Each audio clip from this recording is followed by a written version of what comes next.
das Alphabet mit 26 Buchstaben. So I will tell you what the alphabet is with the 26 letters, and I will do the Umlaute later. So here we go. A, B, C, D, E, F, G, H, I, J, K, L, M, N, O, P, Q, R, S, T, U, V, W, X, Y, Z.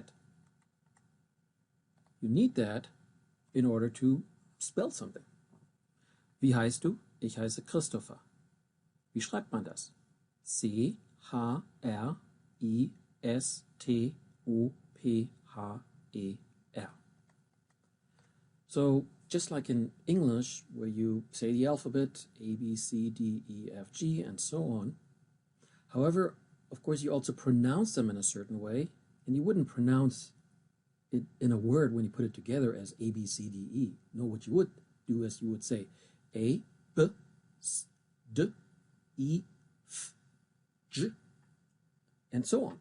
So it's the same in German. So again, when I say the letters of the alphabet, I do say A, B, C, D, E, F, G, and so on. But when I actually pronounce them in a word, it's going to be as follows. A, B, S, D, E, F, G, H, I, J, K, L, M, N, O, P, Q, G, S, T, U, F, V, X. That's a tough one. Okay. The reason why I said for the Y it's a tough one is because you rarely find a German word for where the Y is being used, or the Y in German. By the way, the English sound where the Y is used quite often, which is the Y sound, like in you, that's actually the German J. Y, like in Jacke, which of course means jacket. So telling you a little bit about the other letters, the G sound here, notice we're not pronouncing it J, we pronounce it G. The G, of course, itself is pretty close to the K. And the D sound here is pretty close to the T sound, right? Two of them are actually identical. Listen to this one here. F. Listen to this one. F. My own name is spelled V, E, H. And pronounced in German, it's Fee, which really doesn't have much of a meaning. However, there's an identical pronounced word that is this one here. F, E, E. It's also pronounced Fee, and it's the German word for fairy. Notice my name, V-E-H, Fee. A fairy in German is also Fee, but spelled F-E-E. Okay, each one of these letters here has lowercase letters and uppercase letters. And again, the Y is really not being used. The X is also very rare. The J itself over here is relatively rare, and so is the Q.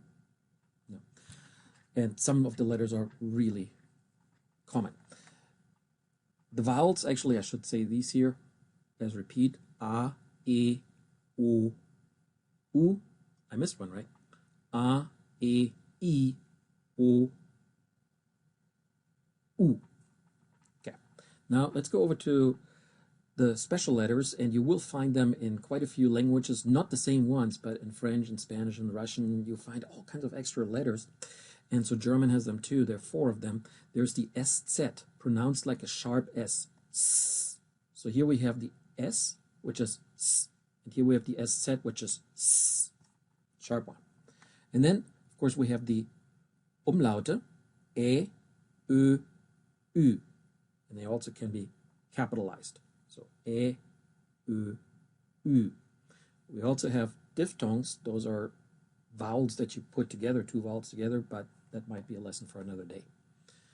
All right. Going to give myself a little break here. Pause. All right. I looked these up here to see what they actually mean. Some of them I knew, some of them I don't. So I'm just going to go over here. VW, BMW, ISBN, BASF, IBM, MP. So here we go. VW, Volkswagen. VW, I meant to say VW, Volkswagen, VW. BMW, Bayerische Motorenwerke, BMW. ISBN, Internationale Standardbuchnummer. Notice, coincidentally, that works with the International Standard Book Number. Internationale Standardbuchnummer. Wow, nice long word, nice long German compound word. ISBN. Turns out, actually, BASF is a prominent German chemical company. I actually had to look it up, what it means. Badische Anilin- und Sodafabrik. And then you may look up what that actually means as far as the chemistry is concerned. So, BASF. IBM is, of course, American, and then National Business Machine. You can look at some German translation somewhere. IBM. MP, that one, actually I didn't even look it up. Maybe it's Member of Parliament, maybe it's Maschinenpistole. I actually don't know. MP. Okay, the other 6 that are on the list. EKG, TNT, USA, DVD, CD, EU. So here I also have these. EKG, Elektrokardiogramm, EKG. TNT, I'm not a chemist. Even if it's in this German, Greek, Latin thing, I don't know. Trinitrotoluol. Don't quote me on this one. TNT. USA, Vereinigte Staaten von Amerika. USA. When I go to some kind of website where they're asking me to choose a country among the 200, I always think it's kind of funny that in this German listing that they give me, they don't put the USA under U, where I think it should be. Instead, they put it under V, Vereinigte Staaten von Amerika. Yes, that's the correct way to say it in German, but the abbreviation is still USA. DVD. That comes from the English. We use the same word. If we were to translate it, digitale, vielseitige Scheibe. Now the acronym doesn't work anymore. DVD. So we use the American acronym. A lot of stuff in computers is not translated into German. CD, Compact List. Sorry, auf Deutsch. CD. Und dann hier, ja, da ist es. Kompakte Scheibe. CD. Finally, EU, Europäische Union. Actually, earlier I said something about diphthong. Here's one. Oi. Put the E and the U together and you get oi. But again, diphthongs, these kind of compound vowels, lesson for a later date. Here is one of the Umlaute. Europäische Union. Notice actually that these two are not pronounced together. I'm going to say it again. Europäische Union. Also, something nice to point out is that we pronounce every single letter with very, very few exceptions. That is one of the advantages of the German language. Europäische Union. And of course, here you have that sh sound. All right, gonna give myself a pause. All right, so it's time to pronounce a few German words that are used in English. The most prominent among these are Kindergarten and Gesundheit.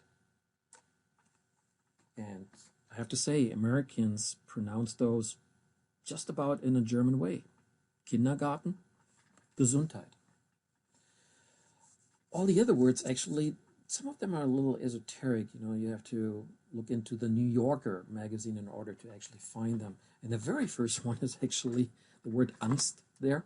is actually used in a different way in psychology in America. Well, the German word Angst simply means I'm afraid of something. Fear. Okay. I'm going to pronounce the words. I'm also going to put the article in front of that. Okay, so let's go. Die Angst. Der Ersatz. Die Flak. Die Gestalt.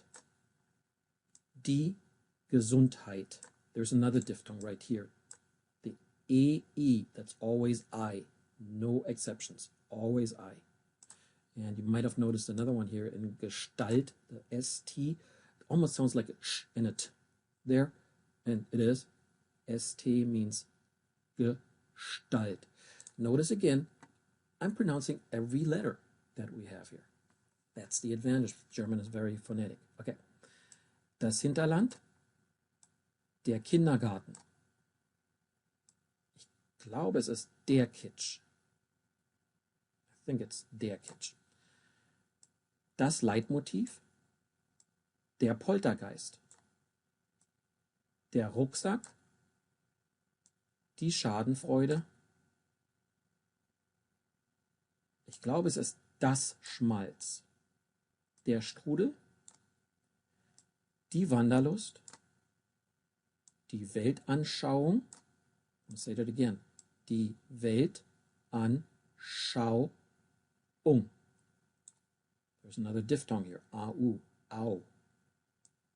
Der Zeitgeist, der Zwieback, the EE, that's a long E, and it always is. Again, the E ist I, aber das IE ist ein langes I.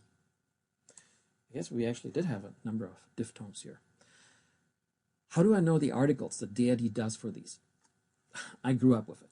I know the articles to all nouns, except I actually did have to think about a couple. I think it is das Schmalz, der Schmalz, das Schmalz, und der Kitsch. I think I was right about those. Okay, oh, I do have one little thing here on this one. This is from the comedian Al Franken. So in one of his books, this is what he says. And you know, it's a parody of something using German words in English. Die entire Gestalt of the Weltanschauung of these former Wunderkinder was characterized by a certain gemütlich attitude toward each other's Schadenfreude. Notice that there's actually, I think, 3 or 4 words that are actually on this list here. But again, the most prominent words used in English are Kindergarten and Gesundheit. Again, I'm going to give myself a pause. All right, and of course I stopped the clock. That's why you didn't notice that I took a break. So, oh, I meant to say Pause. And so here we are. The names of some famous, well, not necessarily German, but from these countries, Österreich, Deutschland, und die Schweiz, as the language in all 3 countries is German, even though Switzerland does actually have a conglomerate of German, French, and Italian speakers. All right, I think I know the first names of these, so I'm also going to tell you the first names. And by the way, I think they're also on the side here. So, Daniel Gabriel Fahrenheit, Carl Jung, Rudolf Diesel, Ludwig von Beethoven, Hermann Hesse. Was ist sein Vorname? Was ist der Vorname von Herrn Kissinger? Ich habe eine Pause gemacht und es gefunden. I made a break and found it. Heinz Alfred Kissinger, known as Henry Kissinger. Sigmund Freud. Georg Simon Ohm. Konrad Wilhelm Röntgen. Wolfgang Amadeus Mozart. Friedrich Nietzsche. Martin Luther. Graf Zeppelin, einen Moment. Graf Ferdinand von Zeppelin. Robert Wilhelm Bunsen. Albert Einstein. Sebastian Bach. Ferdinand Porsche. Arnold Schwarzenegger. Johann Wolfgang von Goethe. Angela Merkel. Okay, a few here. Again, there are some diphthongs. By the way, the word that I keep using here, that's not on the list actually yet, but they're already putting them in here. It's called a diphthong, and yes, it does mean put two vowels together. In fact, it's in German in front of us here. Put two vowels together, and you get a new sound from them. And if you click on here on the German definition, then you get to the English. It tells you the same thing. Okay, so here we have the I is always I. Fahrenheit, Einstein. The EE. The EE is always a long E. Nietzsche. This one here, by the way, is really rare. The E is already relatively long, and this one here is just an extra long E, I guess. Beethoven. I really only know that one, beet, which actually means a patch of vegetables, or rote Beete, which obviously means red beets. That's the only time I come across a double E. Okay, here's another EE, that's diese, and again here is Nietzsche. I only see one umlaut in here, it's Röntgen. In fact, this one is a short umlaut. Instead of Ö, it's an Ö, Röntgen.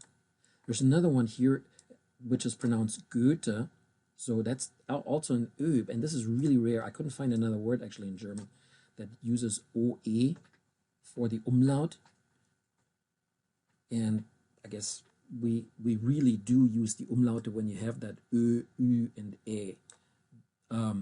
You actually take them apart when you do a crossword puzzle. That's actually when they become an OE, UE, RE. Let's see. Others in here, I almost said Kissinger here. That's the Americanized version of this American politician born in Germany in the town of Fürth. There's an Ü in Fürth. But actually that was his original name. It was not Americanized. So it is Kissinger in German. Other things you might have noticed, as I pronounce this one here, it's Luda. Notice that the H in this case is totally silent, the H. We don't have a TH sound in German. So here, right here, you have Luda. And I thought there was another one or not. Oh yeah, right here. Goethe. Notice, totally silent H. Or here's another silent H. You know, you really don't have to write it, but you know, it happens to be in their name. Here, of course, not. Beethoven. You really did see that. Hear that ha sound in there. And this one here is an exception, I think. So it's not Beethoven, but it's Beethoven. And it almost sounds like a V rather than the F that I mentioned earlier. The F and the V sound. Okay, oh, one more perhaps. If you want to get on the bad side of your American chemistry teacher, please pronounce it the correct German way. It is called a Bunsenburner. There is no other correct pronunciation, whatever American chemistry teachers tell you. The guy was German, so it is called a Bunsenburner. Let's see. I have almost 20 minutes here already on my recording. A few other things. Oh yeah, so a number of them are from Österreich, Austria. That would be Arnold Schwarzenegger, Wolfgang Amadeus Mozart. I bet there's at least one more. I don't picture them right now. From Swiss, Hermann Hesse was both Swiss and German, Schweiz und Deutschland. Einstein was Deutsch, and he only moved to Switzerland at some point. The others I would have to look up. So yeah, a few Swiss, a few Austrians in here among the other Germans, and they all spoke German. That's why they're on the list. I think I'm okay with this. Exactly 20 minutes.